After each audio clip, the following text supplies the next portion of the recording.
វិសុទ្ធតើហេតុអ្វីបានជាមិនមកកើតជាមនុស្សទាំងអស់ទៅកើតសត្វដេរិឆានសម្រាប់ពុទ្ធដីការបស់ព្រះពុទ្ធលោកសម្ដែង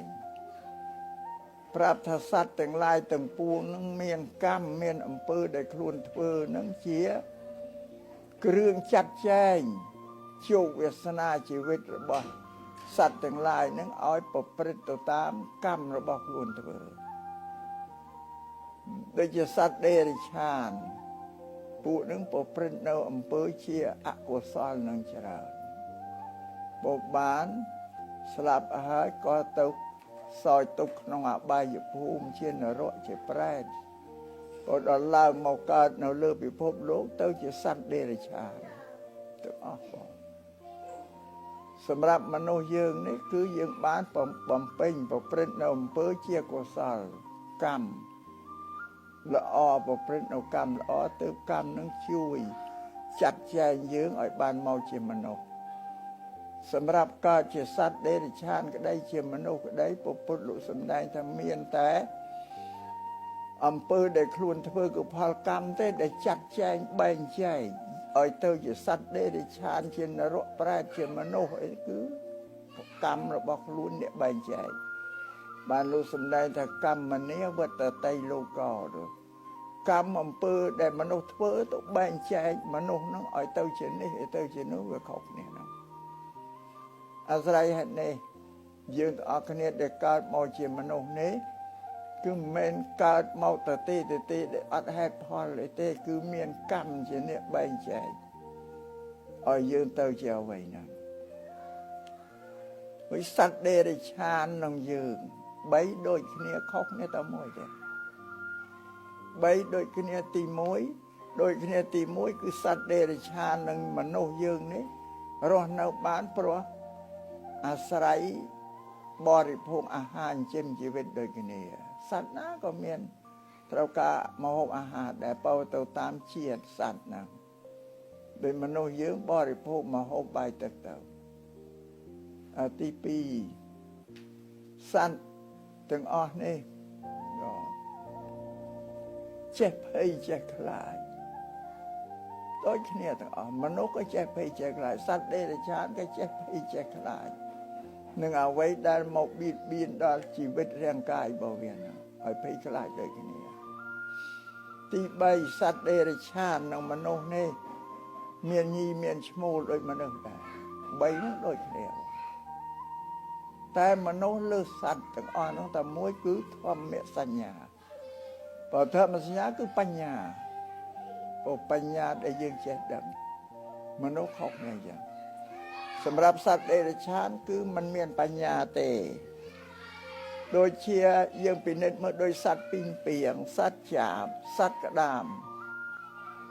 កើតឡើងធំពេញវ័យឡើងក្តាមមិនចេះកាយរូងនៅក្នុងដីជាទីជំរកលាក់ខ្លួនពួនអាត្មា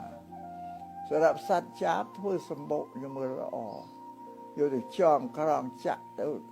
បើយើងពិនិត្យមើលចាបថានឹងស្នាមតារៀនពីសាលាណាគ្រូណាមកមិនរៀនមែនទេធ្វើសម្បុកការពារខ្លួនទុកកូនទុកចៅដោយល្អប្រណិតជាទីបំផុតសម្រាប់សត្វពីងពីងទៀតទៅដាក់ម៉ងធ្វើម៉ងវាតិកលាស្មើគ្នាល្អធ្វើអីបងយើងពីនេះឃើញសត្វទាំងអស់នោះដូចជាមានសាលារៀនពីម៉ែពីឪឯណានោះតែតាមពិតទៅមិនមានទេសត្វទាំងអស់នោះគេហៅសញ្ជាតិញ្ញាណកើតមកដឹងតែប៉ុណ្ណឹងអត់ចេះអីលើហ្នឹងទេដូចក្តាមកើតមកចេះកាយរូងព្រោះកាយរូងលាក់ខ្លួនពួនអាត្មាណាសត្វចាបអីចេះធ្វើសម្បុកធ្វើអីលាក់ខ្លួនការពារពីងពីងដាក់ម៉ងអីយកសត្វចិញ្ចឹមជីវិតណារាប់លានឆ្នាំមកហើយចេះតែប៉ុណ្្នឹងឯងអត់មិនចេះអីខុសពីហ្នឹងទេសម្រាប់មនុស្សយើង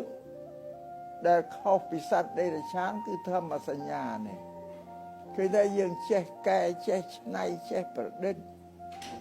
ពុទ្ធសាសនារតបដេរូបើចេះច្នៃចេះប្រឌិតដូចជាពុព្វបរោះរបស់យើងនៅលើទឹកដីកម្ពុជាយើងនេះយើងមើលឃើញជាក់ស្ដែង មនុស្សដែលនៅលើទឹកដីព្រះជាណាចក្រកម្ពុជាតាំងពីពុរេប្រវត្តិមកបើសិនណាអស់លោកអញ្ជើញទៅលេងអង្គរវត្តទៅលេងអង្គរវត្តទៅប្រាសាទបាយ័នទៅពិនិត្យមើលរូបជីវភាពរបស់ប្រជាពលរដ្ឋគេឆ្លាក់នៅហ្នឹងធ្វើដំណើរដោយរទេះគោរទេះក្បីជិះសេះជិះតម្រៃខ្លះថ្មើរជើងខ្លះរែកខ្លះទូលទនូខ្លះស្ពាយខ្លះបញ្ជីកកូនដាក់ដៃកូនដើរជាមានទាំងបណ្ដាឆ្កែបណ្ដឹងអីអានឹងរឿងពេញណាមិនរឿងគេប្រឌិតទេបុព្វការីរបស់យើងលោកចេះបានប៉ុណ្ណាមើលសំលីបំពេញក៏បានប៉ុណ្ណាប៉ុន្តែគេបដិរូបចេះតែឆ្នៃរំលេចបន្តនេះមកបានមកស្អាតល្អដូចយើងសប្តាហ៍យើងមើលអ្វីដែលយើងប្រើសប្តាហ៍វាអត់ដូចពីមុនទេយើងមើលមានអាណាដែលទៅឯណាជិះទេគោទេក្បីអីមានតែជិះឡានជិះរថយន្តអីទៅវាខុសគ្នាអញ្ចឹងវាសំបីតែផ្លូវសំបីតែស្ពានគេហដ្ឋានអីក៏គេកែច្នៃឡើងល្អសតតែបេតុងពីមុនមិនសាច់ឈើអានេះក៏បដិរូបគេធ្វើឲ្យវាល្អជាងមុនដោយសារបញ្ញានឹងឯងបញ្ញារបស់មនុស្សបើយើងមើលបុព្វការីរបស់យើងតែនៅលើទឹកដីកម្ពុជានេះលោកបង្កើតជានឹងកិលជារនោះអីជួស្រែជួចង្កាអីហ្នឹងដល់ឡើងបាត់អង្គរណាជួគោក្បីអភិប្រើសតគោយន្តអានេះក៏បដិរូបហើយនៅត្រូវឲ្យយកវាផ្លែកដោយសារមនុស្សមានសញ្ញាមានធម្មសញ្ញាបញ្ញាកែច្នៃដោយសម្លៀកបំពាក់ម្ហូបអាហារអីទាំងអស់សត្វតែល្អស្អាតល្អប្រណិតជាងអំពីបុរាណដូនតាយើងត្រង់ណែដែលយើងនឹងត្រេកអរនឹងជីវិតរបស់យើងដែលកើតមកជាមនុស្សហើយយើងបានទទួលសេចក្តីសុខជោគជ័យសេរីមង្គលក្នុងជីវិតដែលរស់នៅជាមនុស្សអត់ដូចសត្វអេរិឆានដែលខុសគ្នាគេតែគ្រឿងសំបីតែយើងកើតជំងឺក៏មានពេទ្យមកអីព្យាបាលថ្នាំស្អីអីព្យាបាលវះកាត់តអីសពបែបសត្វយ៉ាងអានេះសំណាងល្អ